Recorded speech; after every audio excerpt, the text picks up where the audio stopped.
dudes with attitudes, let's go.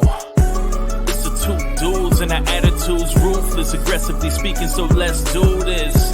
We're Ryan and Denton, they here to get your attention. The 5-star broadcast shit, start to the ending. Whether it's the E or it's all Lee. The two dudes with the attitudes will bring the heat. Get the point, yeah, it's on, time to lock in. Listen to the podcast where they get it poppin'.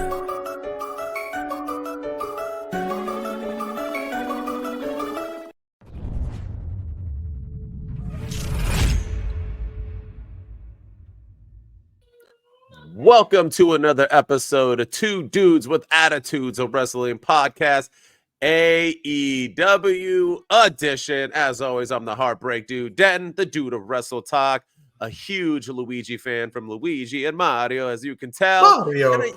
Mario. I just went to Universal not too long ago, so I got this hat and a band, trying to nerd it up out here in California. But with me, as always, is Sami Zayn's handsomest twin brother. Ryan enjoys wrestling, a dude who enjoys it. What's going on, Ryan?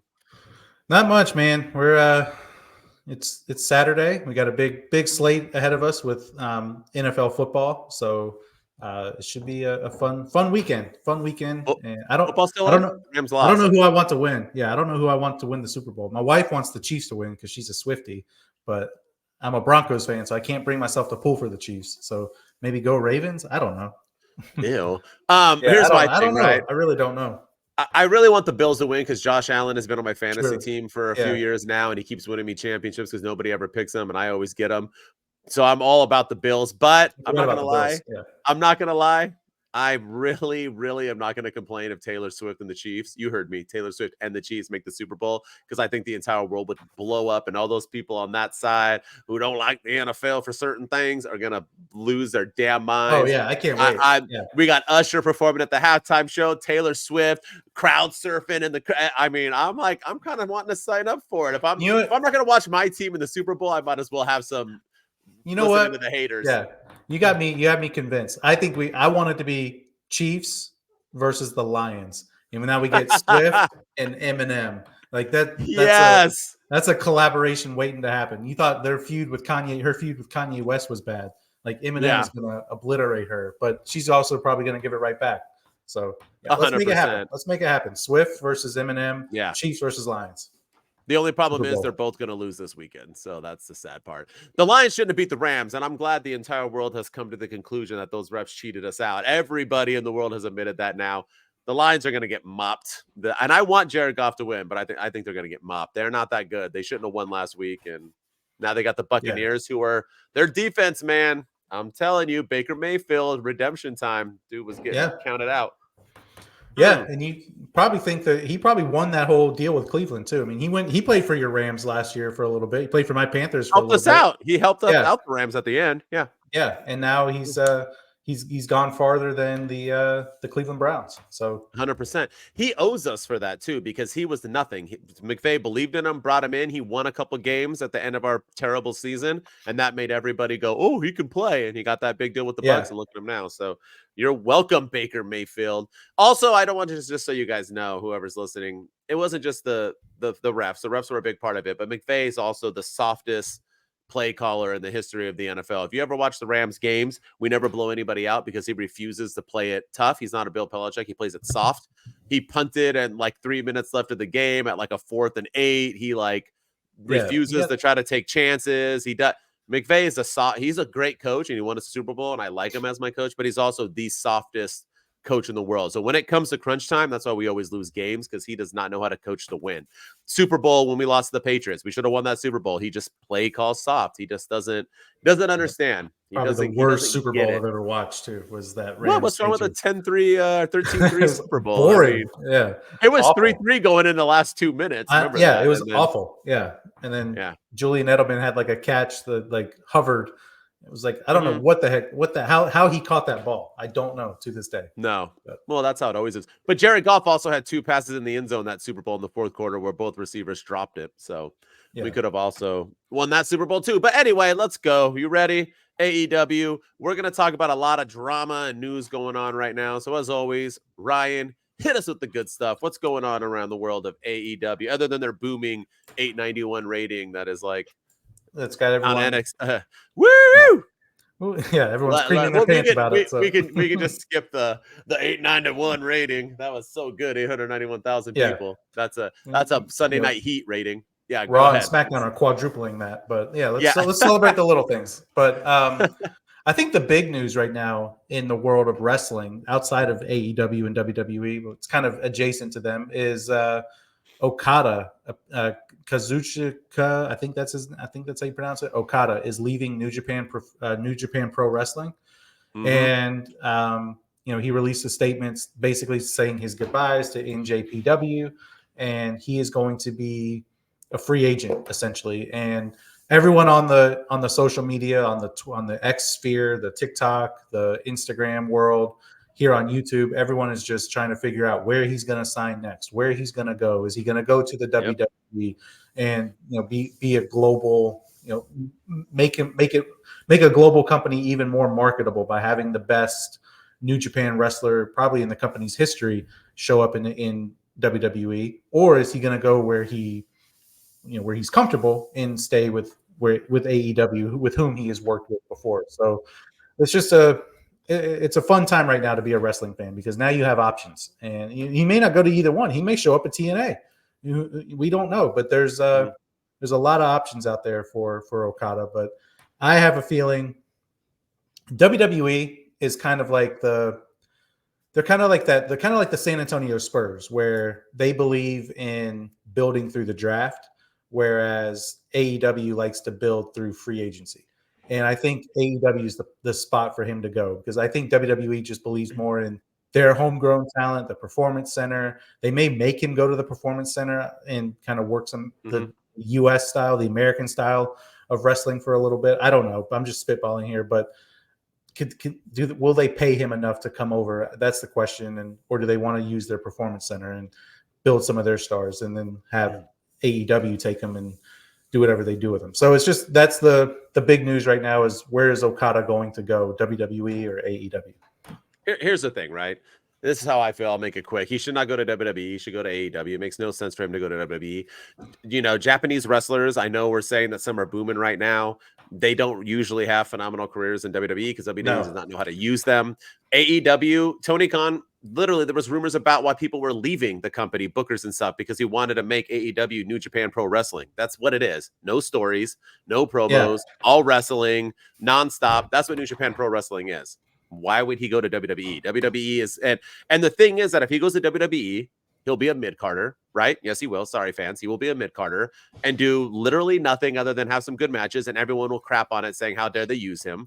He'll go to AEW, be a mid-carder like Takeshita, and everyone will praise it, saying it's the greatest decision ever in the making. Because that's how WWE hardcore, AEW hardcores, they're blind and they're all stupid. You heard me. All hardcore fans are stupid. Either love all wrestling or get the hell out of my car. Yeah. So they literally are just going to crap on it either way. So go to AEW. He can go wrestle Will Ospreys and the Kenny Omegas. And I mean, I get people like, oh my God, Okada versus Roman Reigns. Get out of here. No, get out of here with that. Yeah. Will Ospreay could have went possibly to WWE, but he would have been a mid-carder too. It just is what it is. That's just how WWE runs the show. You either like it or you can hate it. People do that. So I'm all for Okada going to AEW. I think it makes the most sense for him. And I do think AEW, New Japan Pro Wrestling, it's open that they have a working relationship. Obviously, we're going to talk about our next thing next. So why not just have him go there and he can continue to do both? You know what I mean? I think Tony Khan even stated that he can still live in Japan. I don't care. I don't care if he wrestles on Dynamite ever. So it's just, wrestlers are toys to him. He's collecting like we do cards and the Funko Pops behind me. So it is what it is. And now I think it's just, I almost think now it's a dick measuring contest, for lack of a better term, between WWE and AEW. That Tony Khan, he said, I don't care if he lives in Japan. I don't care if he never wrestles on Dynamite. So he's just signing him so WWE doesn't get him. And I just, so we'll see what happens. But it's not a loss for WWE. So they're not going to use him right anyway. So I don't think it's a loss for AEW if he doesn't go there. But no, I don't think anybody. I think people would be happy to have Okada, and I think he's a fantastic worker. From all I'm not too familiar with him, but everything I've heard is how he's just very fundamentally sound in the ring, and he's one of the best workers out there. Yeah. But like you said, Japanese wrestlers aren't used the best in WWE. Look at Tozawa right now, who's bell to bell, probably one of the best wrestlers that WWE has, and he's a comedy act. And then look at how Shinsuke was used for the latter, in the Vince McMahon era. The only thing WWE has right now is Triple H, and Triple H understands wrestling. He understands the market. He understands the value that somebody like Okada would bring. So maybe I would put my trust in Triple H to use him a little bit better than what Vince McMahon did, but I still don't think that's going to be enough for Okada to go. And I think he's going to go to AEW for sure. Okay, let me make a perfect example. Are you ready? Okay. Yeah. AEW fans are all the hardcore wrestling fans, right? They're like the diehard, all I want is wrestling. WWE fans have that, right? They have the yous and me's and other people who go back and forth, but they are majority casual fans, right? Fans who aren't like reading in the dirt sheets, don't watch other wrestling. They watch WWE and only WWE, correct? Okay. Yeah. I had multiple friends come over at my house once. I put on Raw. Okay. I was watching Raw. They were watching it with me. Okay. Shinsuke came on just recently. I think Shinsuke has been dynamite lately, right? I like his backstage promos. It was the last one they did. And both my friends, one a guy, one a girl, were both like, the heck is going on? And I'm like, oh, he's like a Japanese wrestler. And so it kind of doesn't translate well when he tries to cut promos. So this has been the new way. And they're like, this is stupid. And neither of them liked it. They were casual fans. So once again, even when Triple H is trying to book these Japanese wrestlers into way, casual fans don't get it. And I think it's turned out. Shinsuke he wasn't getting pops anymore. He wasn't. So even if you're booking him right, doesn't mean that those casual, and I'm not calling casual fans racist. My friends aren't racist. My one friend just went to Japan by himself. He like literally loves Japan culture. And he still was like, what the heck? I think this is dumb. Like he didn't get it, right? But I get it. Hardcore wrestling fans get it. That's what I'm getting at, is that the casual fans just don't dig the Japanese wrestling style. And it's sad, but it's kind of true, right? Not all, nothing is ever all. AEW fans do dig the Japanese culture style of wrestling. They want that. Go there. You know where he would thrive the most? TNA. Because they need people. Look at Dolph Ziggler. If that dude went to AEW, he would not be getting what he is right now. He went to TNA because it's a small pond. Go to TNA, Okada. You're going to win there, bro. You'll be their champion. You'll blow up. Maybe you'll even move the needle a little bit over there. But in AEW and WWE, look at Takeshita. The dude's a stud, and he's a mid-carder. I'm sorry, AEW fans. He's a mid-carder. So, I mean, it is what it is. Yeah. So it'll be an interesting, couple of weeks here, because I think he's either already signed with AEW or he's really going to play the market. But either way, it should be an interesting time going forward between WWE and AEW for the services of Okada. But I like your point about him going to TNA. I think that's where he should go and really hone. Not that he needs to hone his craft, but go there for a couple of months and build your brand in the United States. Get people talking about you. Have some banger matches with some of their guys over there, and then go to WWE. That seems to be what a lot of these guys are doing recently. So go there on a short-term deal and then sign with WWE. But we'll see what they do. And I'm sure him and Dolph have wrestled before, right? I mean, in all these years, Dolph's been in New Japan. I'm assuming they have banged at least once. So, and if not, then hey, that's gold right there if they haven't. Yeah. And speaking of New Japan, so last Saturday, a week ago today, there was the New Japan Pro Wrestling Battle in the Valley. And it was like one of their pay-per-views. It was on at like 4:00 in the morning, U.S. time. And Elimination Chamber. Yeah, it was right after the TNA Hard to Kill event too. So it was a busy Saturday in wrestling. And in that event, there was the debut, I guess, or return or what, of one Jungle Boy Jack Perry. He showed up and he took out, I don't remember the guy's name that he took out. It was Shota Umino, if I'm pronouncing that correctly. But he took him out and then he got into the ring and held up his AEW contract that looked like it was typed on Microsoft Word with just the AEW logo on it. But he ripped it up and crumbled it up and then threw it. And then he said something to the camera, and I'm not a lip reader, and I don't think a lot of people on the social media couldn't read his lips either, because he said it looked like something like, "This is what happens when you don't return my call," is how I read it. Like looking at the camera, talking directly to one Tony Khan. And then he also put on an armband that said "Scapegoat," so clearly alluding to the CM Punk kerfuffle that they had at All In last September at Wembley Stadium in the backstage. And he guess alluding to the point that he's the scapegoat in all of this, and he's the one he got suspended, but even though CM Punk got fired. But anyway, yeah. So is this a storyline? Is Jack Perry done in AEW? What's going on here? Is this part of an angle that Tony Khan's running with? Yeah. I think yes. So yeah. You can't hear me nodding my head. 100%. I would love to like dive into this when we talk about the Young Bucks, because I have the same views on it, the good and the bad, because I have good and bad with both. Yeah, that's really the first thing that came to my mind too, was the Young Bucks segment. We're doing this like storyline a little too late in my opinion. I feel like if I talk about it now, then it ruins what I want to talk about the Young Bucks. But probably same with you. You're probably the same views as I do with all this. But I did like it. I thought he looked vicious. His knee that he hit was good. I actually like his ruggedy man beard. I think he looks better than what he did in the past. I kind of dig it. I like Jungle Man more than Jungle Boy. I like this. I did like that he put that ripping the AEW contract. The reason why I do like that, of him ripping up the AEW contract, it had nothing to do with CM Punk. It just has to do with him basically pretending that he left AEW to go to New Japan Wrestling, right? I like it because all I ever do at AEW is beg them for a storyline. Hello, this is a storyline, so I'm not going to crap on it. This is fantastic. And everybody out there going like, oh, Jack Perry's mid. Oh, Jack. If you're saying that, then you don't. I mean, he's a pillar in AEW. So if you don't like him, then you don't like AEW. Get over it. So I'm all for it. I want to see him succeed, but I would like to dive more into the whole for sure scapegoat thing when we talk about the Young Bucks later on with Dynamite. If that's okay with you. Yeah, I liked it. Did you like it? I mean, I did.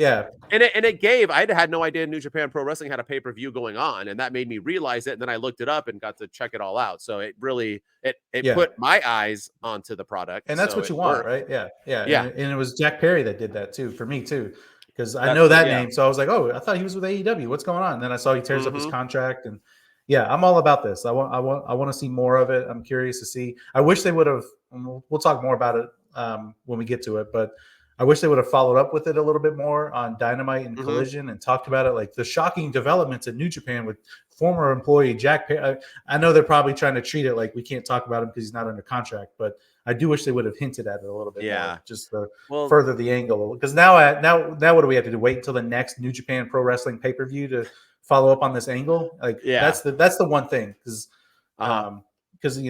we don't have. I don't think New Japan's on TV in the U.S. anywhere. So how do we find out what's going to happen? I think it's like TNA, right? You have to stream it. Yeah, you have to like download it somewhere. But I tried once and I couldn't even figure it out. So I only watch them on YouTube wherever I can find them. I can't figure out how to even stream it. So, but Tony Khan loves that. He's an Attitude Era baby, as you can tell. Everything he books with AEW, he tries to make it all Attitude Era. Although he craps on Bischoff, he steals a lot from him. But that's like the whole thing, right? MJF, he's no longer in contract, so we'll take him off our website and bloopty bloopty. And now you can't buy his merch anymore and bloopty bloopty. Yeah, that's what they're doing with Jack Perry. So all right. Yeah. And then last bit of news, real quick, that I actually just found out about this, but Keith Lee is legitimately injured, and he announced that he's having double surgery. They didn't say what the double surgery was, or it's being reported that he's having a double surgery. It could mean that he's having like 2 knee surgeries, or it could mean that he's having 2 ligaments repaired in his knee, or it could mean that something worse, like they're gonna have to go in and do surgery twice on an organ or something. So they didn't really specify what the surgery is, but he's going to be out for the foreseeable future.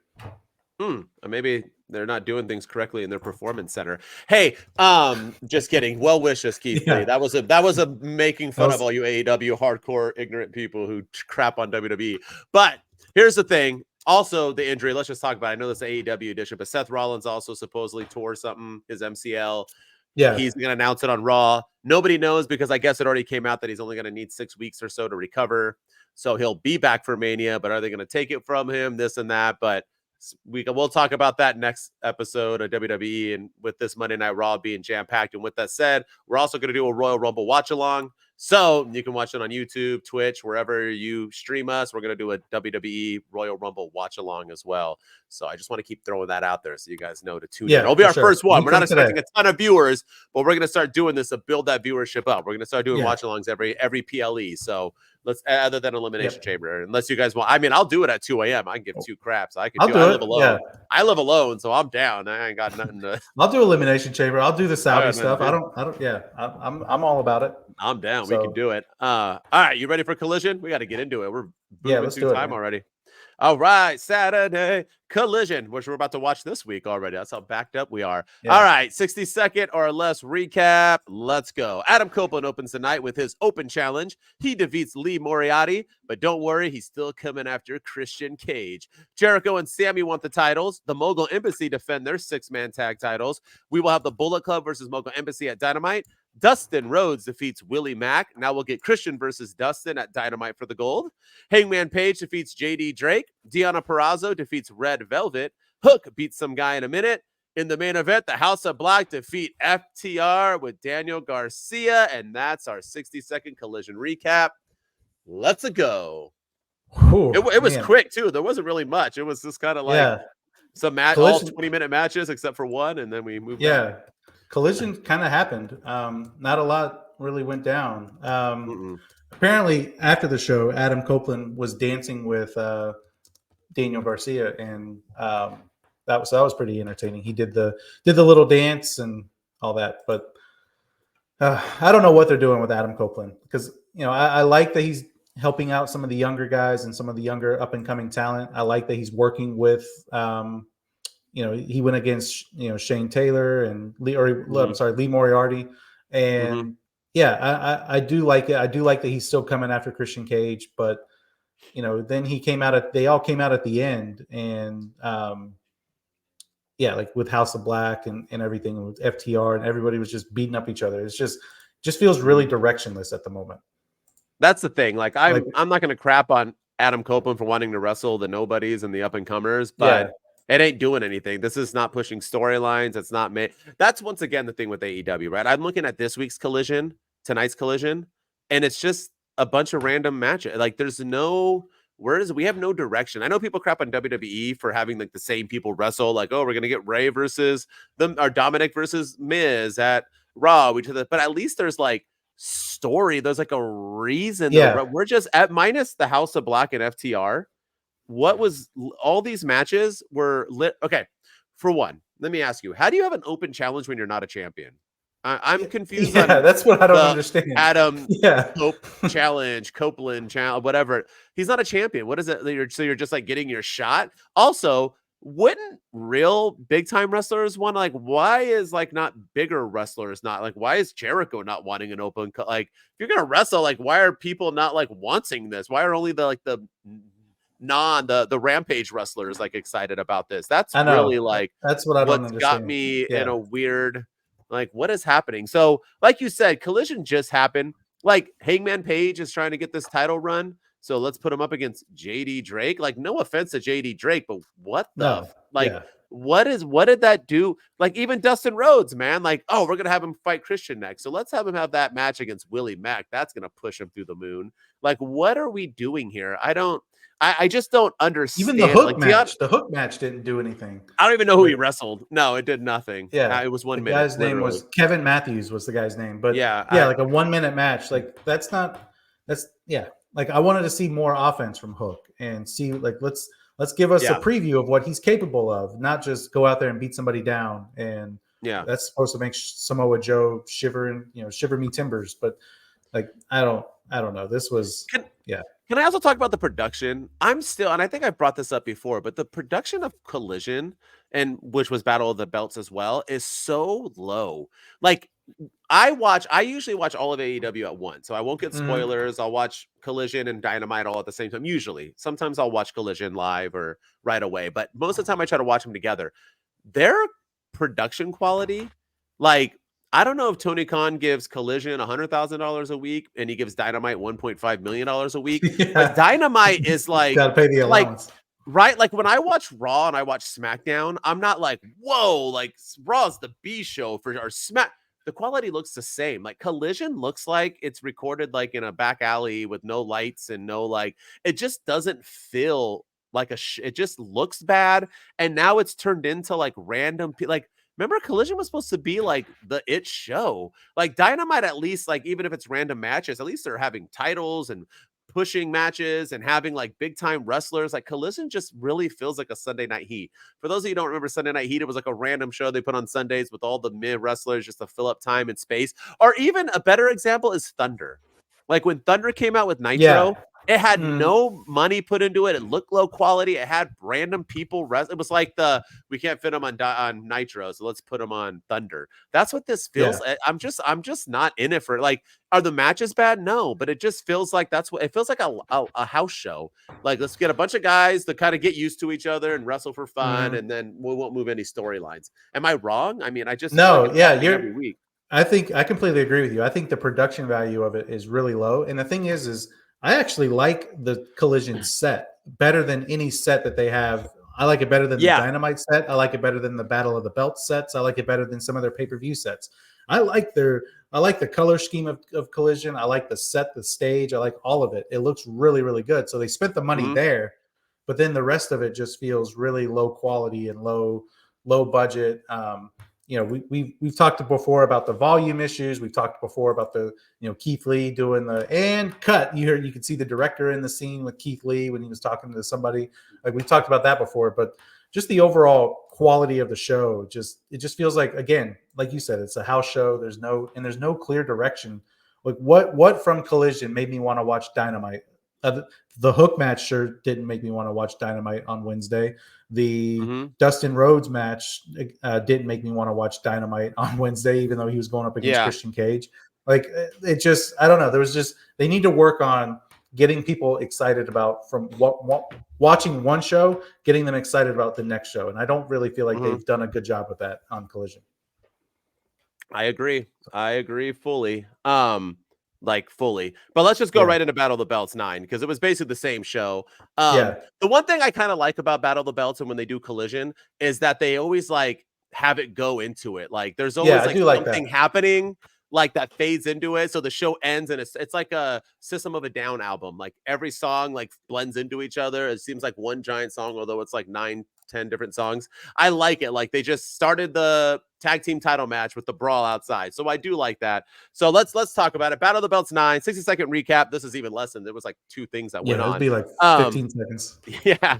The show starts right away with the tag team street fight. That Big Bill and Ricky Starks win. Serena Deeb is returning. Still, Julia Hart defends her belt by defeating Anna Jay. Team Jarrett are fighting backstage, and it looks like we will be getting Lethal versus JJ soon, Double J. And the main event, Orange Cassidy defeats Preston Vance, and the Undisputed Kingdom applaud him afterwards. And that's the Battle of the Belts 9, 60-second recap. Talking about randomness, Preston Vance got that Orange Cassidy international title match. Yeah. And we're over here crapping on Jinder Mahal getting once again, like that's what's his record? What's his record? You gotta know his record. What's Preston Vance doing? You know what I mean? Like, dude, straight gets like and that's the thing too. Because Tony Khan was like, Hook is 29-1. That makes him eligible for the AEW World Championship. But what about the people that are competing for the international championship? Like, what if you're what if you're 57-6 but you're only good enough for the international title? You don't have like that's why records are meaningless in wrestling. It just but like the Orange Cassidy match I enjoyed. It might be a little bit of a hot take, but I actually dug the street fight. I like that it was an actual street fight. They fought into the street, which it's better than the WWE street fights where it's like, this is a Miracle on 34th Street fight. And it's like, they use like a trash can and a steel chair. And that's about it. Yeah. Like this, they were actually jumping off the stage. I don't really like those bits where they're like Sammy Guevara jumping off the Titantron or the Videotron and almost killing himself. The randomness of Powerhouse Hobbs pulling Ricky Starks out of the way. Like, I get that, he's part of the Don Callis family, and that's kind of what they're trying to do, and they're trying to screw over Jericho and his team. But again, like him and Power, why would he help Ricky Starks when the two of them have had a rough history with each other? They turned on each other several times. So He didn't even pull him out of the way. If watch it, it was awful. Sammy Guevara missed. Yeah, Sammy Guevara missed. Yeah, by a mile. It looks like, but they tried to sell it as Powerhouse Hobbs pulled him out of the way. It's just, I don't know. It's just that kind of stuff feels random, but I actually liked the street fight. I thought the street fight was probably the match of the night and my favorite match of Battle of the Belts. Yeah, the match was fire, and Chris Jericho loves having street fights in the streets. That's not his first one. His last one wasn't he part of that one too, where they were like in the the water? Him and Adam Cole. Adam Cole. Yeah, there you go. Yeah, so I mean, I like that parking too. lot and in the backstage and Battle of the Belts was way better than Collision. So, but I did, although Julia Hart and Anna Jay had probably the worst match I've ever seen. I don't know if it was Anna Jay. She looked clunky, but Julia, oh man, I felt so bad for Julia Hart because those are two beautiful women having an awful match. And they're both talented as well. But I did like that. Why is Don Callis still fighting with Jarrett and Chris Jericho and them? And now we'll talk about who Chris Jericho's teaming up with soon, which are fighting, or I have no idea what the hell's going on. But I thought that was very weird that we still have Don Callis caring about Chris. This has been going on for a decade, it seems like. But that move by Sammy Guevara, I think back in the days when Steve Blackman and Shane McMahon did these drops, it felt impactful because it wasn't happening all the time, like these huge things. Yeah. I call them the stuntman drops because they're not doing real wrestling moves. They're falling like a stuntman would fall, basically, right? Like, okay, I got to flip, but I have to do it slow and just kind of do a turn, making sure I land perfectly on this mat and land on this part that I need to land on. It looks like a thing like action, and the guy like jumps and falls. It doesn't look good. It doesn't look like he was going to do a move on him. He's just jumping from a far thing and landing. I think what takes away from it now is, like I always say, AEW cannot have a hardcore match where people are jumping off things every freaking week and expect me to care about that move. I just, desensitize me to things because I don't care anymore. Right. It's like, I see this, like Sting just did it a couple of weeks ago from a lower spot and it looked way better than that. I don't know. I'm just like, so like when they bleed every week, I'm like, oh, AEW is bleeding again. Who cares? Like, I just don't care about these high falls anymore. So I thought that spot was stupid. But other than that, it was a good show. Orange Cassidy and Preston Vance had a good match, but once again, it's pointless. And Roderick Strong should feel really stupid when he's out here trying to like earn and talk his way into a title match when Preston Vance just gets one for being alive. So once again, it's like, what are we? What's his record? It's all about his record. You're talking about Jinder Mahal, but at least Jinder Mahal was a former champ. Like Preston Vance is nobody. And don't crap on the international title. That's our number 2 title. I would say the same thing if Gunther was wrestling Joe Schmo. You know what I mean? Like if Tozawa got a title shot all of a sudden, I'd be like, why? Like it just doesn't make sense. Well, you got to at least have. He just beat Ivar all of a sudden. I mean, he actually did on that. But anyway, oh my gosh, he did out of nowhere too. But something else when we go to Collision. Yeah, just this back to the street fight. I did find it pretty humorous when Ricky Starks was using the mop or Jericho was using the Swiffer and and they were fighting I thought that was pretty funny. Jericho used the Swiffer and it was a plunger that Ricky Starks was using, and they were just hitting each other with those. I kind of chuckled when they did that, but it was good. The match was good. It was a good match. One of Jericho's probably one of my favorite matches that Jericho's done in AEW. I agree. All right, Dynamite time. You ready? Now this one's hard in 60 seconds or less. Let me get this party started. A lot happened here. All right. Here we go. Dynamite review, 60 seconds or less. Let's go. We open the show with a great match between Christian Cage defeating Dustin Rhodes to keep his TNT title. Swerve Strickland has an interview and he wants the world title, and Hangman Page can beat everyone but him. I guess Matt Sydal and Jericho are going to wrestle at Rampage. Best Friends defeat Commander and Penta. Undisputed Kingdom come out. Strong and Cassidy have an awkward promo, and they will fight at Revolution. Hangman Page promo, and he also wants the world title and could care less about Swerve because he ain't the champ. Mark Briscoe talks about his brother Jay and brings out Jay's daughter, and probably the most beautiful moment I've ever seen on a wrestling podcast or a wrestling show, followed by a video package dedicated to Jay, which was WWE quality done. Props to them. The Young Bucks are bad guys now, and they hate CM Punk, and they write checks. The Bullet Club defeat the Mogul Embassy and are now the 6-man tag ROH champions. The Acclaim come out and stare at them. Adam Cole and Wardlow are besties. Deonna Purrazzo defeats Anna Jay, who loses again. She gets a title shot. Now she loses back-to-back. Toni Storm loses her mind after the match and leaves on a dude's shoulders and throws shoes on her way out. Private Party beat Top Flight. In the main event, Hook no sells for 10 minutes as Samoa Joe chokes him out to defend his title. Hangman and Swerve come out after the match, and it looks like we will get a three-way because it's not gay when it's in a three-way. It's a three-way. It's okay when it's in a three-way. And that's the Dynamite 60-second or less recap. And that was not a homophobic joke. That was a song, y'all. Get over yourselves. Let's go. That's a lot to recap. I heard you laugh at my no-sell joke, huh? Yeah, I liked it. I like the no-sell. Yeah. I was laughing at the Toni Storm. Toni Storm, like, can we let's sing her praises real quick. She is fantastic. And I loved every second that she was out there on Wednesday night.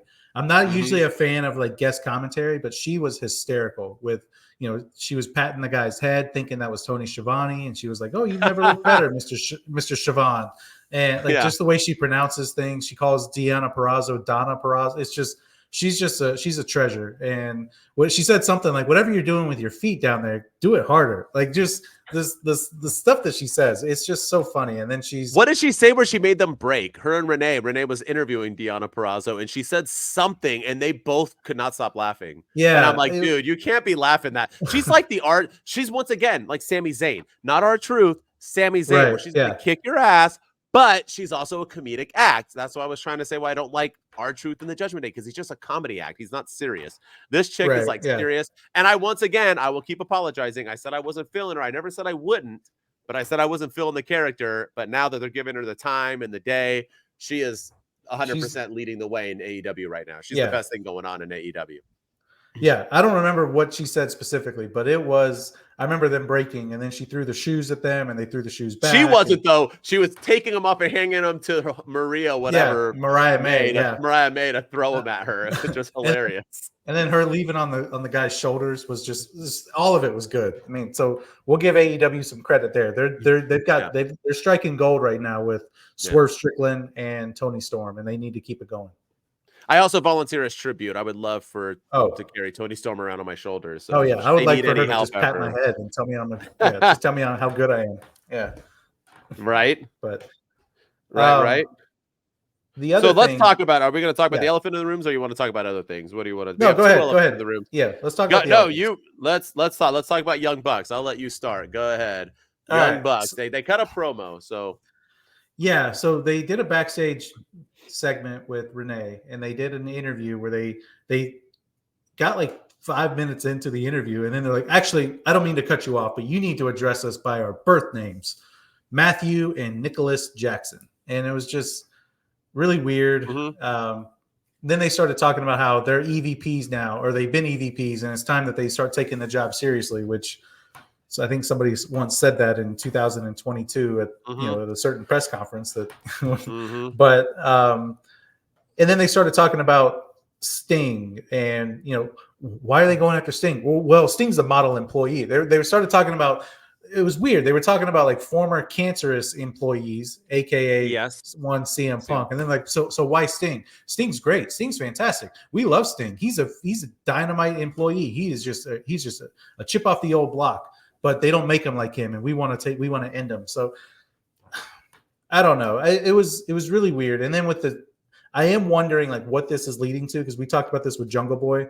Like, is this going to lead to kind of a rebellion from the Young Bucks, and they're going to go behind Tony Khan's back and bring that? Is that how Jack Perry comes back, and it's going to lead to a faction with the Bucks and Jack Perry, because he's the scapegoat, and now these guys are they want to be known as the EVPs, and like, so I am curious to see where it goes, but at the same time, this segment just didn't do it for me. Yeah. Okay. So I rocked my Young Bucks shirt today because I am a Young Bucks fan. I always have been. I liked them back in the days in the Bullet Club. I've liked them since they took over and started, AEW. I never thought they were good at promos. We even made jokes where we challenged them to a basketball game. Like, I've always been I'm fans of Young Bucks. I like them. I do. So I wanted to throw that all out there. Challenge still stands, by the way. Yeah. Hell yeah. Let's do it, dude. Matthew and Nicholas. I would love to slam all over your EVP asses. Then you can write us checks. But anyway, here's my thing. I'm gonna start. There was good and bad. Okay. And this is where I go with Jungle Boy, right? So Jungle Boy, the good was that he ripped up the AEW contract, trying to bring, storytelling into the fold and this and that.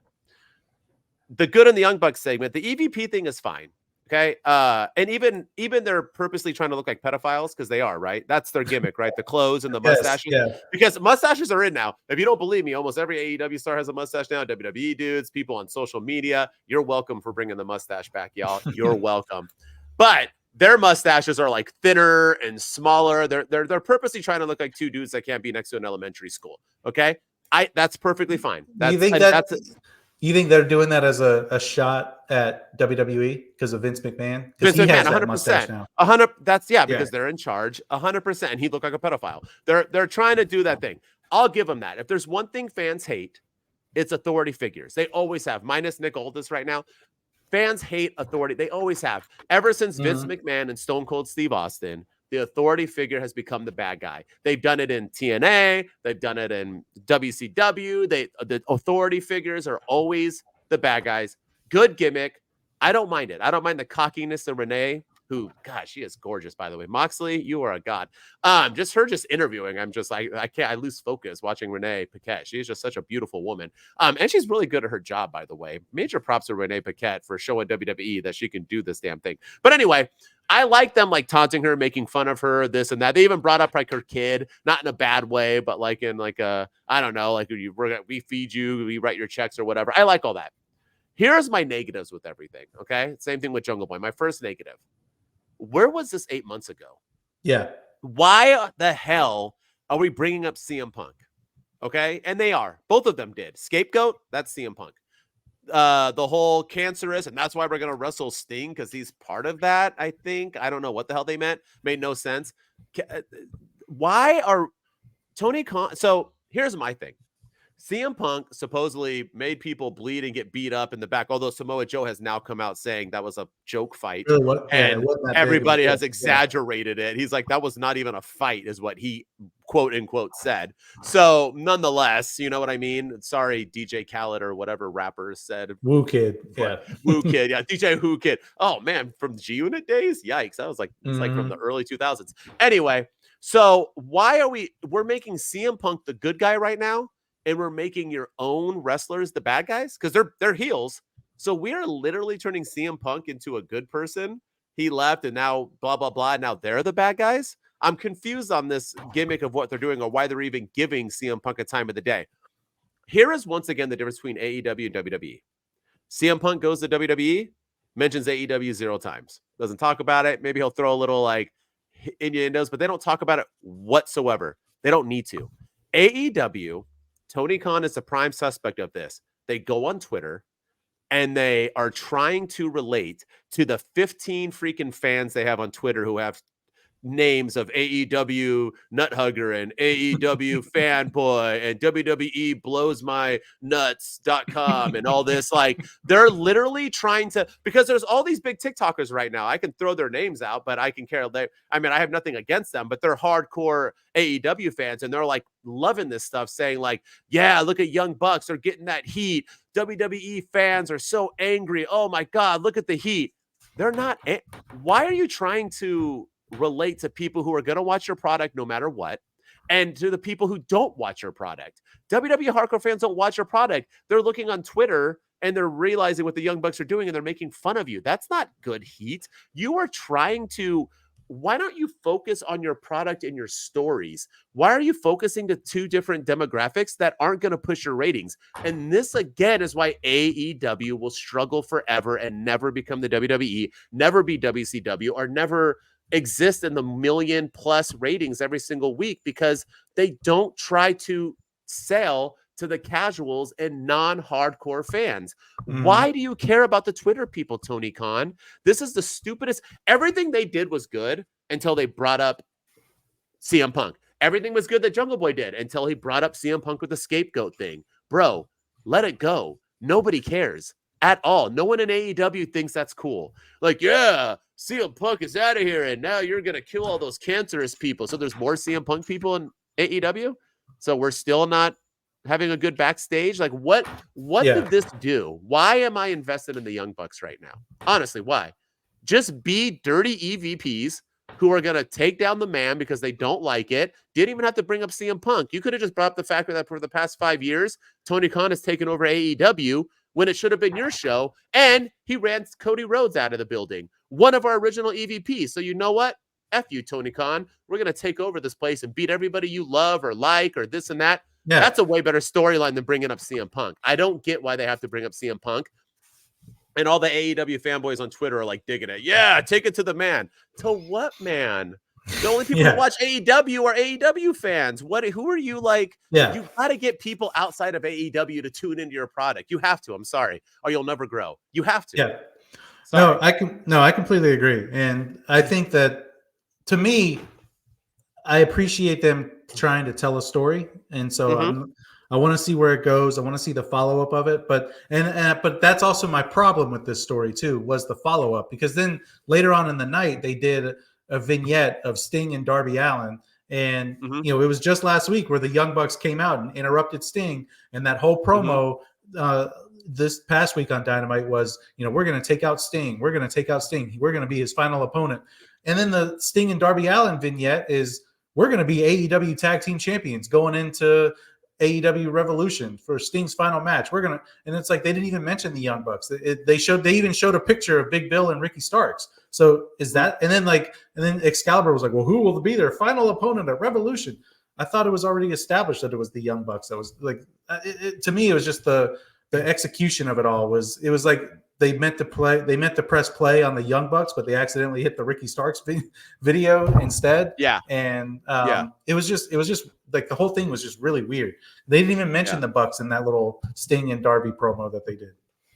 Yeah, no, well, the internet's the one who said they were wrestling Sting and Darby. Nobody else said. They That's came true. out and they never announced it. Yeah. And then when the gorgeous Renee Paquette asked them, they literally said no comment. So they never once said that they were going to wrestle them. So once again, we're in that like internet Cody Rhodes is returning on Raw, and then everyone's upset because he returned at WrestleMania. Like, it's just the internet says what they want and breathe shit into the world. Like Dave Meltzer's nonsense. Yeah. But it was just weird that they didn't even mention like the Young Bucks at all. And they're going after the tag team champions, but the tag team champions are involved in a feud with the Don Callis family or with the Jericho group right now. So like, I don't know. It was just, the whole thing was just weird from beginning to end.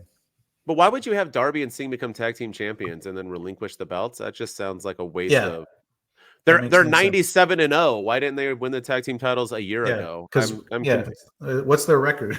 They're undefeated. They are. Why aren't they tag team champions already if they're undefeated? I don't know. All right, I'm going to talk about this main event really quick. You ready? Samoa Joe versus Hook.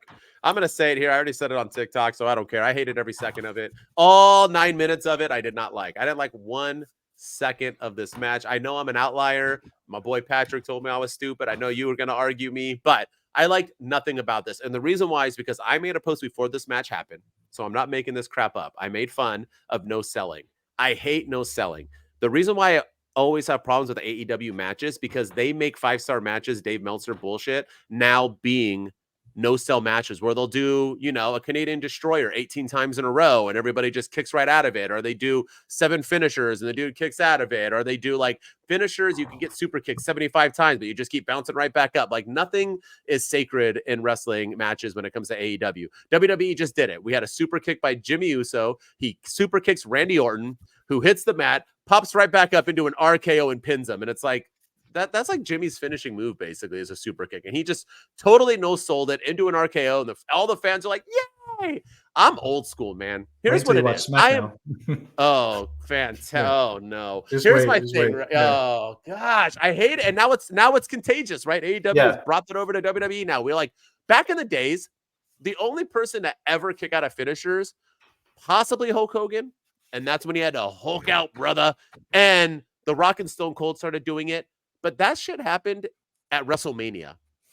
They didn't happen on a Raw or a SmackDown or a Sunday Night Heat or a Saturday Night Live main event. It was a big deal. The fact that no selling now is like an art form that people enjoy, in my opinion, is ruining wrestling. You can call me a boomer. You can say I'm old school. I want a handshake from Bully Ray to Max Caster in the backstage. I don't care about that. But I'm just saying, I'm old school, man. Like, what made people think wrestling was real, even though they understood it was scripted, is the fact that moves like that put people down and was like, dude, that rock bottom hurts, right? Let me try it at home. Don't try this at home, kids. Let me try that at home because I want to see if it really hurts or not. Now, the rock bottoms, Hook got a rock bottom through a table that collapsed. That dude gave a double bird instantly. He didn't even sell it for a half. He was like, F you, brother. Bring me more. Not only the fact that Samoa Joe looked like he was wrestling a 17-year-old kid, and that's not against Hook. Hook looks like he's 17. Good for him. He'll have his ID checked for the rest of his life. Major props. But I'm not for the, and I don't care if this was Hook. I don't care if it was MJF. I don't care if it was Kenny Omega. You don't no-sell Samoa Joe's moves his first defense as a champion. He beat the bananas at him for 9 minutes, and he kicked out. Here's my biggest downfalls. The rock bottom. Then he power bombed him onto the mat, which is a devastating move, rolled him in, gave him another power bomb. The dude kicked out in 2. Then he went right into his finishing move, the muscle buster. Boom! Kicked out at 1. He kicked out at that's where 1. That's where my problem is. Yeah. Then after that, he had to choke him out, which Hook did not even tap out. So Samoa Joe, the new champion that I'm supposed to be afraid of, could not beat up a kid who's young in the game by putting him through 1,000 different moves, his own finisher, and then couldn't even make the kid tap out. Then he got choked out, and as soon as Samoa Joe released the choke and stood up, Hook was already standing up begging for more. Let me tell you something. I used to train in mixed martial arts, and I've been watching UFC forever. I've trained in mixed martial arts for almost 13 years. I have seen multiple people get choked out and not tap out. Let me tell you what happens when someone gets choked out in real life. They wake up a few seconds later, however long it takes, not knowing what happened except for the last thing that happened to them. So usually they'll be fighting it off, or they'll be like punching or trying to like grapple, because the last thing they remember is that. They don't just stand right up. That's an impossible feat to do. I hated it. Same thing with getting knocked out in a fight. You see fighters get knocked out all the time, and then when they wake up, they wrestle the ref because they have no idea what's going on. This dude got choked out and just stood up and was like, come on. And then he got kicked in the balls again. I forgot what movie got put in after that, and then casually walked out of the ring. So you're going to sit here and tell me that Samoa Joe looked like a threat after this match when he So when he fights Hangman Page and Swerve Strickland, if he literally doesn't take one of them and snap their neck literally or throw them off of the arena to murder them, there's no way he's going to beat them. Because if he has to do that much to beat Hook, how much is it going to take to beat somebody talented like Swerve Strickland and Hangman Page? Because if he muscle busters one of them and pins them, then you just ruined all street cred for anybody other than Hook. And if Hook's not on Dynamite bragging about being the new Superman of AEW, then you also ruined Hook. Because there's if you keep him off a diet, I'm sorry. I just did not like any of this. I get the whole world blew up and I'm the outlier. I get it. But no, I don't think this made Hook look any better. And I think it made Hook look stupid, to be honest with you, because it was so unbelievable. It made him look stupid, not like a real wrestler. And I think it made Samoa Joe look weak. I truly did. Everyone's like, he looked like a badass. Did he? That's like me fighting my son right now. And every time I punch him in the face with an uppercut, he just gets up and tells me more. How does that make me look like a badass? I can't beat up somebody who's like not in my league. It was really, really stupid in my opinion. That's my rant. I'm done talking about Dynamite for the rest of the night. You go ahead. Let me have it. Yeah. So I didn't hate it as much as you did. I actually thought that I will hate it next week if they don't follow up with Hook, especially because Hook is kind of the shiny new toy in AEW right now, and the fans were behind him, and he was getting pops. I do like Hook's presentation. Was he though? They were chanting Hook to kill you that whole. He got no pop when he walked out, bro. That's was true. Silent. People are like, "Oh, Hook brought in the ratings." He got silent when he walked out. So let me throw that out there. Go ahead. Go ahead. I do like it. I do like his presentation. I like the bat signal. Yes. I think all that's really cool. And I like he has a bat signal as his entrance. I think that's awesome. But yeah, I had a problem with the series. I didn't have a problem with him kicking out of the Muscle Buster at 1. I had a problem with him kicking out of the Muscle Buster at 1 after he just kicked out of a power bomb at like 2.5 and a DDT at 2.5 and a full Nelson slam at 2.5, but the Muscle Buster he kicks out at 1. I'm like, you just took like 3 vicious moves, but the finisher you kick out at 1. That's where I had the problem with. If he had put that finisher in right away and he kicked out at 1, I could forgive it. But this was the match. I expected Hook to get a little bit more offense in, just because they've been building him as this badass on AEW TV, and he really didn't get a lot of offense. And he started off the match with getting offense by punching him. And then all of a sudden he got like a boost of adrenaline there at the end and almost locked in the the red rum on Samoa Joe, but then Samoa Joe reversed it and choked him out, and it kind of felt like the match ended abruptly. And so, yeah, and then the stuff at the end with Swerve Strickland and Adam Page coming to the aid of Hook and helping him.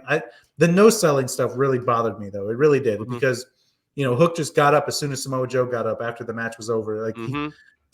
Being the son of a ECW legend, you would think that Taz would talk to him about that, about the importance of, hey, sell this a little bit more and make sure you don't get up right away and all that. But also, that's another point too. I don't think Taz should have been out there, because it was just, there was that one point where he took his headset off and he was like, guys, I don't think I got to take my headset off. And everyone's like, oh, we certainly understand how hard this could be for Taz, because we know that Hook is his son.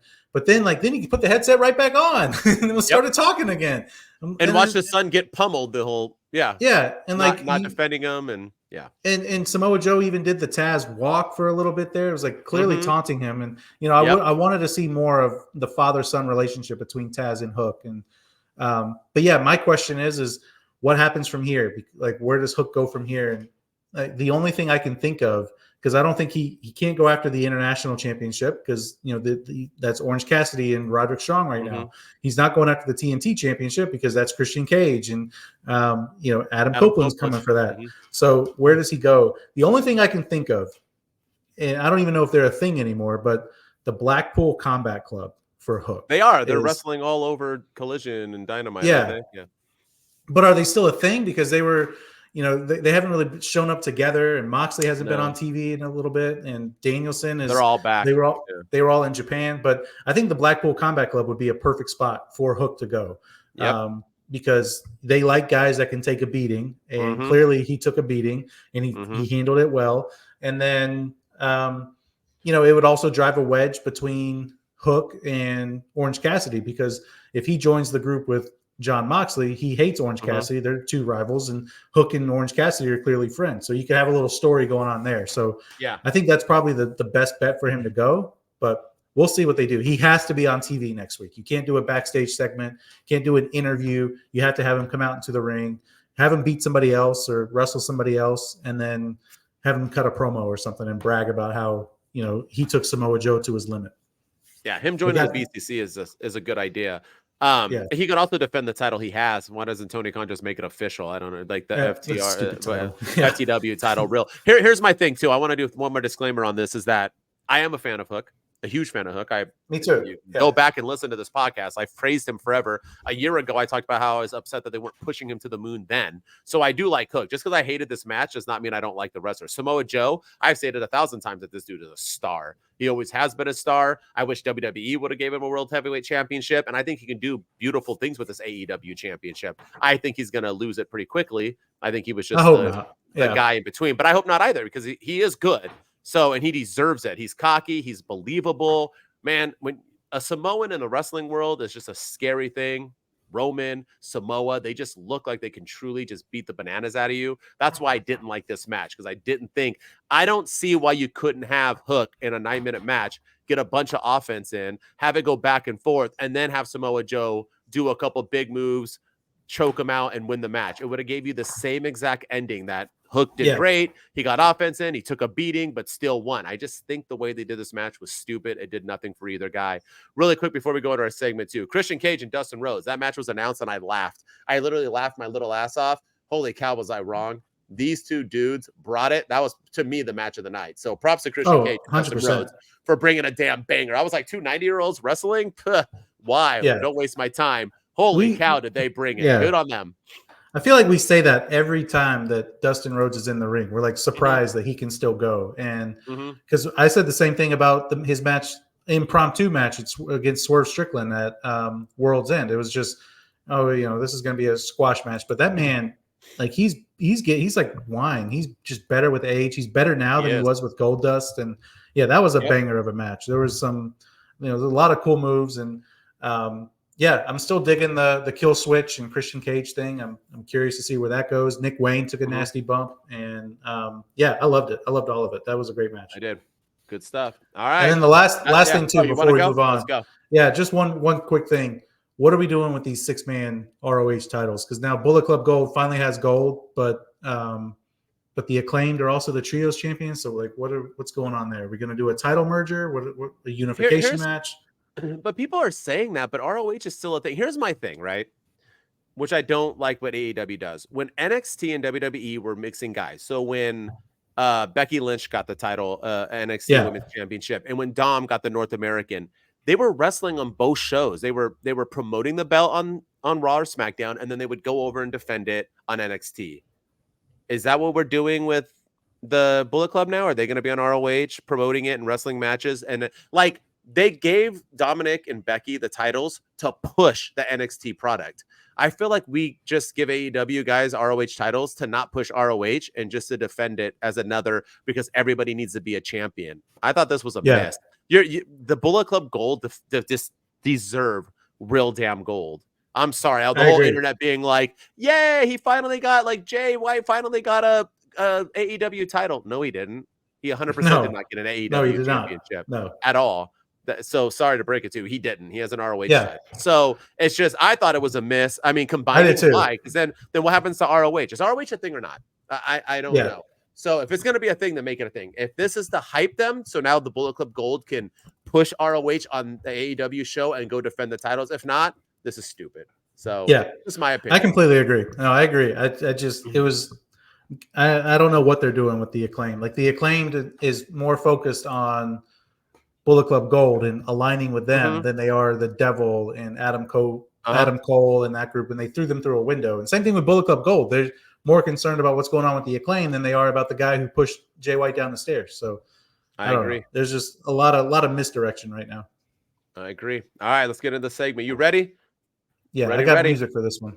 Let's go. Segment time, y'all. Hang on, let me get this off our screen. Boom. Let's go here.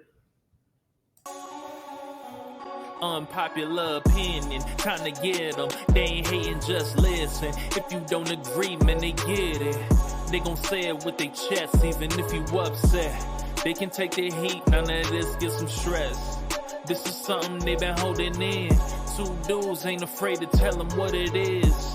And you might even agree. So open up your minds, come and listen to the team. That's legit his best one. I agree. That's like literally. I like highs and lows too. Yeah. Oh my god! But that was like literally what an unpopular opinion is.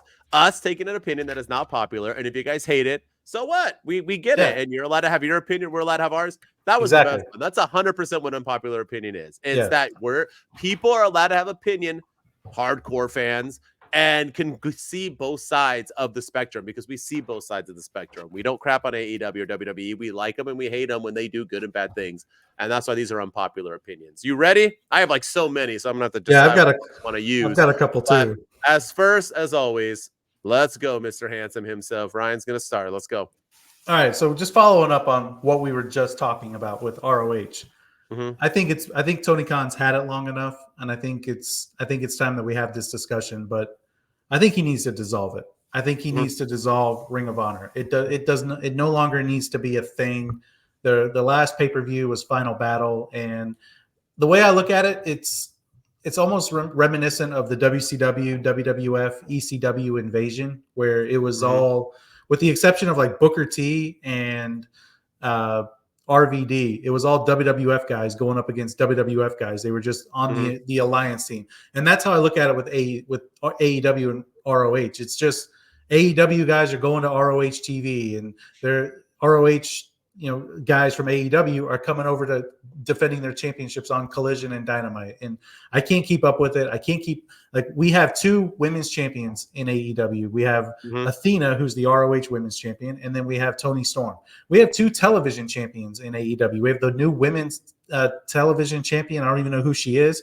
And then we have the TBS championship held by Julia Hart. We have two sets of tag team champions. They have the stuff held by the Kingdom and then Big Bill and Ricky Starks. We have two sets of trios championships. We have the trios champions in AEW and the 6-man tag champions held by Bullet Club Gold. And it's just too much. We have two world champions. We have the Samoa Joe and Eddie Kingston are holding the world titles in those. And that's the thing too. Like Eddie Kingston's an AEW guy. Samoa Joe's an AEW guy, and he was holding the TV title there for a while. We have two television champions. I just thought about that. We have the Christian Cage holding the TNT championship, and then we have whoever's holding the TNT, the ROH TV title. Yeah. And, I don't watch ROH on a regular basis, so maybe there are some people there that are strictly for ROH. But, like Private Party, they wrestled on Dynamite, but they're part of ROH. And Action Andretti and, the Top Flight, they're part of ROH, even though they're AEW. They all go guys. back and forth. Yeah. Yeah. I just think it's time that, if Tony Khan is using ROH as a negotiation tactic for a TV deal, he's not going to get a TV deal. And I just think it's time to let it go. You tried, you gave it a good effort, but it's time to dissolve it. The problem is that he's diluted his product big time. And I know Eric Bischoff talks about this all the time, but Eric Bischoff would know because he diluted the WCW product. The thing is that why do we have Rampage, Collision? They have 3 shows. WWE doesn't even have 3 shows. NXT is a whole different show. They have 3 shows dedicated to AEW, and that's why Rampage and Collision have been dog crap lately because you don't know how to there's just, I'm sorry, but that's 2, 4, 5 hours of television a week you have to book, plan. That is hard. That's no crap on Tony Khan. I don't think anybody can do that. I'm surprised that Monday Night Raw can be good for a 3-hour segment. The fact that Triple H and those bookers can do that, that's a lot of television. Just not all of Raw is good. Yeah, just think about how many shows. When you have an hour show, there's usually 10 episodes the whole damn season. That's 10 hours of scripting a show. This is 5 hours a week these guys are trying to book and plan. It's way too much. And then you add in ROH. He should have bought ROH to use in their streaming service. That's how it would have been good. The AEW is going to get a streaming service. Now you can stream all AEW shows, all AEW pay-per-views, and the entire catalog of ROH for all you ROH fans. Now you have something, just like UFC did. When they started their streaming services, they bought a bunch of other MMA companies to show their shows or whatever else. If you want to do it like that, I get it. But the fact that what's going on right now is a hot mess. If AEW, ROH, you're right. It needs to get done. I like your idea of Rampage becoming an all-female organization as well. But if not, they need to get rid of Rampage too. It's time. I agree with that. You're just wasting money and time. You can put that hour money that you put on that on anything else. I don't even care if you wrestle at the same time. It's just pointless airtime. You ready for mine? Definitely. Let me go. All right. My unpopular opinion, I think MJF should take all of 2024 off. You heard it here. I don't think he should come back until either the last pay-per-view of December or in January of 2025. I think he needs to take the whole year off. I think he needs to regroup, rebuild, get himself back going on, let other people cook, and I think he'll come back stronger and more popular than ever. I think he should. I think all these AEW fans who are crapping on him, that he was holding them down and this and that, I think he should allow them and let them see what a year of non-MJF really feels like. It'll build up the intensity with their stupid CM Punk stuff of, the cancerous and this and that. So they can even hint here and there about, MJF left too, this and that. And then he can come back and be the savior of AEW. He'll come back in 2025 or at the very end of 2024 to take over the Young Bucks and Jungle Boy and whoever else is going to turn on Tony Khan and AEW for the cancers that they have built in this company, yada, yada, yada. And he could be the Superman. He could be the Sting who comes back and kind of saves AEW and takes those guys over and builds the brand back up. Because I'm assuming MJF's going to get brought up in this cancerous thing sooner or later. Probably, yeah. I think he should take it. Do I want to see MJF? 100%. But I think AEW-wide and to build a brand, I think he should just take the whole year off just to shove it to the fans and show that they do need him. But at the same time, they can use him in a pretty good storyline as being that hero at the end of the year. Yeah. The only part I'll disagree with you on is I miss MJF. I want him back on TV. Yeah. Like I feel like Dynamite is struggling without their top talker, without their best promo guy in the ring. It's like those weeks when SmackDown doesn't have Roman Reigns. It just doesn't hit the same as when he's there. And that's how I feel about MJF. I'm not saying MJF and Roman are on the same level. I'm just saying that, he's their number one guy and Roman's their number one guy. And when Roman's not there, the product takes a nosedive. And I think the same thing with AEW. And then the only other issue I have too is I want him to get his revenge on Adam Cole. And I feel like if he comes back and he's the savior of AEW and he's going after the Young Bucks and Tony Khan and Jack Perry and all them. I feel like we're going to kind of forget that the devil it made that whole devil storyline for nothing. So I hope he comes back healthy and better than ever. But I want him to his priority number one should be Adam Cole for costing him the world title. Or not really costing. When is he ever going to be better? Yeah, I know. I'm assuming MJF's going to be out a half a year no matter what. It's already February almost. I don't think he's going to be back anytime soon to begin with. So that's why I was saying it, but I get your thing. Yeah. I get it. All right, what's your other one? Let's hear it. All right. This one's going to be really unpopular, but I don't think Swerve Strickland should win the AEW World Championship yet. Not yet. I think it's a little too soon. I'm kind of worried about the LA Knight factor, which we talked about a few weeks ago, where they kind of have the same trajectory, and then he's being thrust into the title picture because the fans want it. And also, I think Samoa Joe's a badass, and I think you just ended the reign of MJF, who had a year-long championship reign, definitely the greatest championship reign that they've ever had in AEW. You might go down as one of the best ever in AEW's history when all is said and done of how long MJF's reign was.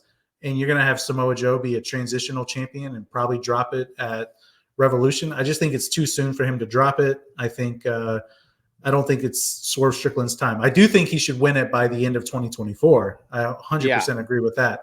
I just don't think he needs to win it at this next pay-per-view Revolution. I think Samoa Joe needs to somehow cheat the win or something. And I think it needs to happen in a one-on-one match. It doesn't need to be a triple threat. That feels a little cheap. But I think Samoa Joe needs to cheat to win to beat Swerve, and then he gets a one-on-one rematch, and then he takes it. I'd be okay with him winning it at Full Gear or Double or Nothing later this year, even All In at Wembley. I'd be down with that, but not at this first pay-per-view. And I feel like that's kind of the direction they're going in, and I don't think it's quite his time just yet.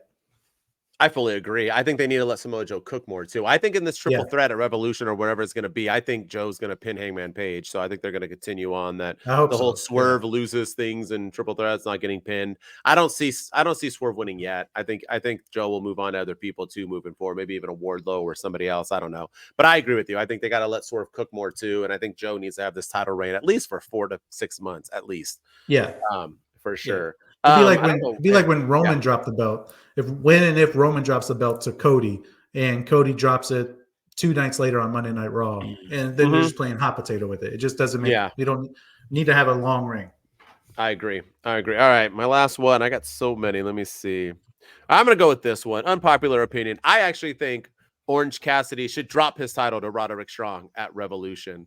I'm a huge Orange Cassidy fan. I don't think there's anyone more bigger fan than I've been praising Orange Cassidy before I got the titles, forever. I love him.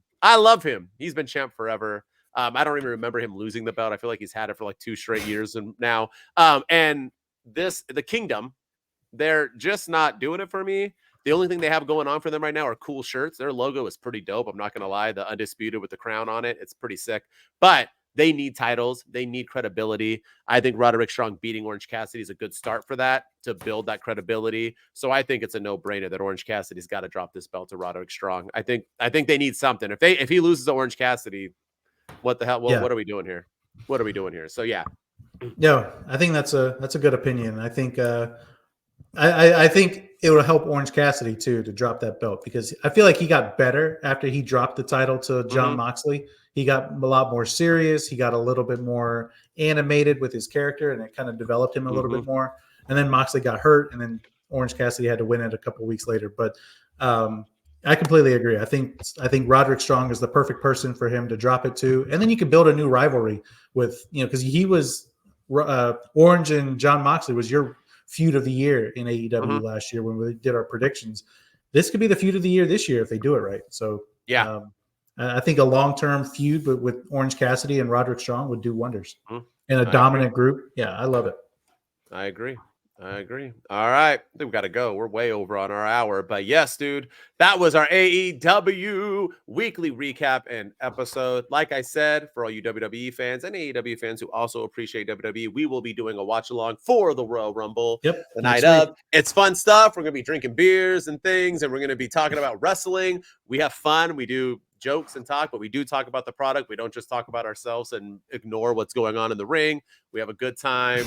We do predictions before each match and who we think is going to win. And we did one last year, but this year we're going to try to do it every single PLE that we can. We want to get this live thing going on because it's fun for us. We know a ton of people do it, but we hope you choose us just because we're two funny dudes. Two dudes. Yeah. Like to have fun, man. So yeah, it should be good times. Yes, sir. And so as always, I'm the Heartbreak Dude Denton. You can catch me at HBD Denton on literally every single social media outlet. The Dude of Wrestle Talk. And with me, as always, is the man. Ryan enjoys wrestling. We're on every single podcast platform out there for audio. Go subscribe to our YouTube channel right here on the YouTube. Two Dudes with Attitudes. We're on TikTok at Two Dudes with Attitudes, and then go follow our social media account at X at Two Dudes PC. Coming soon is an Instagram account, and go follow us on Twitch as well.